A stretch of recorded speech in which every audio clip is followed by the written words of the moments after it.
আবারও একটা কাজ করতে এসে ফেসে গেলাম। আপনারা জানেন বাংলাদেশে বাথরুমের ফলসাদ থাকে, ফলসাদের ভিতরে 4 ইঞ্চি ওয়ারিং গুলা করা হয়, আর উপর দিয়ে বেসিং এর পয়েন্ট গুলা 1.5 ইঞ্চি অথবা 1.5 ইঞ্চি পাইপ দিয়ে করা হয়। কিন্তু সৌদি আরবে এরকম সিস্টেম না। সৌদি আরবে বাথরুমের কোনো ফলসাদ থাকে না, বাথরুমের উপরে হবুত থাকে, মানে বাথরুমের খালি জায়গা থাকে, ওই খালি জায়গার মধ্যে আমরা 4 ইঞ্চি ওয়ারিং করি, তার উপর দিয়ে আমরা 2 ইঞ্চি পাইপ দিয়ে করি বেসিং এর পয়েন্ট গুলা।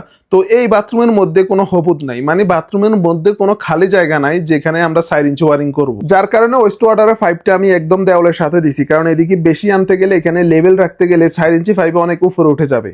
তো আসলে কেউ বাংলাদেশের কাজের সাথে সৌদি আরবের কাজ মিলাবেন না ভাই, যেখানে যেরকম সিস্টেম ওই রকম ভাবে করতে হয়। তো আমি প্রথমে 2 ইঞ্চি পাইপটা চাইছি দেওয়ালের বাহির দিয়ে দিব, আমরা যেইভাবে অন্য অন্য বাথরুম গুলা করি, কিন্তু এখানে বাহির দিয়ে দিতে গেলে পাইপটা প্রায় 20 সেন্টির মতো উপরে উঠে যায়।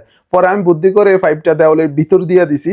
দেওয়ালের ভিতর দিয়ে দেওয়ার কারণে হয়তো বলকগুলো একটু বেশি ভাঙতে হয়েছে, কারণ এখানে লাল বলক আপনারা দেখতে পারতেছেন, আর ওই পাশেও কিন্তু আমাদের মাকসালা আছে, এক দেওয়ালে 2 পাশে ভাঙার কারণে এখানে একটু বেশি ভাঙা হয়েছে। সৌদির কথা হচ্ছে বাথরুমের ভিতরে ফ্লোর উঁচা করবে কোনো সমস্যা নাই, কিন্তু বাহিরে উঁচা করবে না, যার কারণে আমি বাথরুমের ভিতরে ফ্লোর দিয়ে দিছি এবং বাহিরে দেওয়াল দিয়ে দিছি, যার কারণে এখন বাহিরে আর কোনো উঁচা করতে হবে না। আর এখানে আমার কিছু করার নাই ভাই, আমার কাজ শেষে কিন্তু সৌদি ইঞ্জিনিয়ার আনবে, ইঞ্জিনিয়ার আনার পরে ইঞ্জিনিয়ার এখানে লেভেল দেখবে আমার পাইপে লেভেল আছে কিনা। যদি আমি লেভেল ঠিক মতো রাখতে যাই তাহলে পাইপ ধীরে ধীরে কিন্তু এই পাশ উঁচা হয়ে যায়, এটা স্বাভাবিক।